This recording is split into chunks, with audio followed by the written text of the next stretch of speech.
Prenons la dernière période glaciaire. Il faut imaginer toute la haute chaîne du Jura qui est couverte par une immense calotte de glace. Et puis peu à peu, le climat va se réchauffer, on va voir arriver les arbustes d'abord, beaucoup de genévriers sur le Jura, du saule. Aujourd'hui, le facteur humain domine clairement sur le facteur naturel. Le Moyen-Âge a pour particularité d'apporter aux historiens de la météorologie et du climat les premiers textes. Certes, il y en a quelques-uns pour l'Antiquité, mais ils ne sont vraiment pas très nombreux. Au XIe, XIIe, XIIIe siècle, il y a un optimum climatique médiéval qui est assez favorable aux hommes et qui est suivi du petit âge glaciaire du début du XIVe siècle jusqu'au milieu du XIXe. Mais là, nous rentrons dans une période qui est défavorable aux hommes. Le petit âge glaciaire se caractérise par une diminution thermique et puis par de la pluie, beaucoup plus qu'au cours des 3 siècles qui ont précédé. La conséquence directe des dérèglements météorologiques, bien évidemment, ce sont de mauvaises récoltes. Alors, elles se traduisent par une augmentation des prix, ça on le trouve très fréquemment dans la comptabilité, et elles se traduisent également, dans certains cas, par disette, c'est-à-dire un manque de nourriture, mais au pire, par des famines.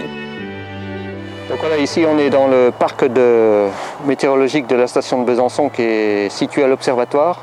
Donc on a la chance qu'il soit dans cet environnement depuis plus de 100 ans, depuis 1880 exactement. Alors cette série de mesures permet aussi de tordre le cou. Il y a des idées, autrefois il y avait bien plus de neige.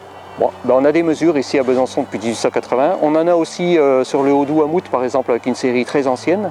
Et on constate que même autrefois dans le Haut-Doubs, l'enneigement pouvait être très variable. Il pouvait y avoir des hivers sans neige, comme 1911-1912, personne ne s'en rappelle. Personne n'a fait de photo de cet hiver-là, puisqu'il n'y avait rien à photographier.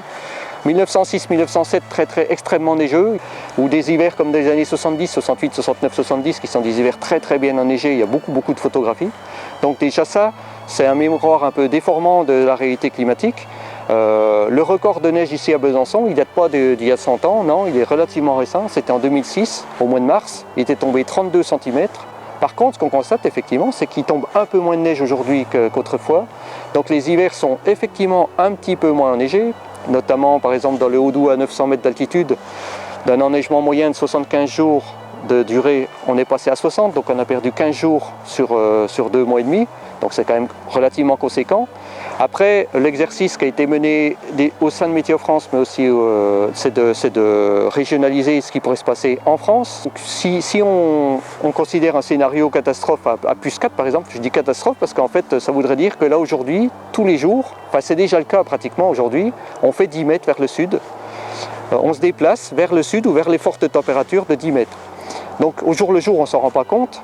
Après par contre 4 km par an, ça ne se voit pas beaucoup non plus, mais quand on commence à faire 40 km tous les 10 ans et donc 400 km dans 100 ans, on voit bien que on n'est plus du tout dans le même pays. 400 km plus au sud, c'est orange, et donc c'est des températures nettement plus chaudes, effectivement 4 degrés de plus. Nous, peut-être qu'on va pouvoir se déplacer, entre guillemets. Par contre, je ne suis pas sûr que la végétation là autour, tous ces arbres, toute la faune et la flore supportent un changement aussi rapide et aussi radical au niveau de la température.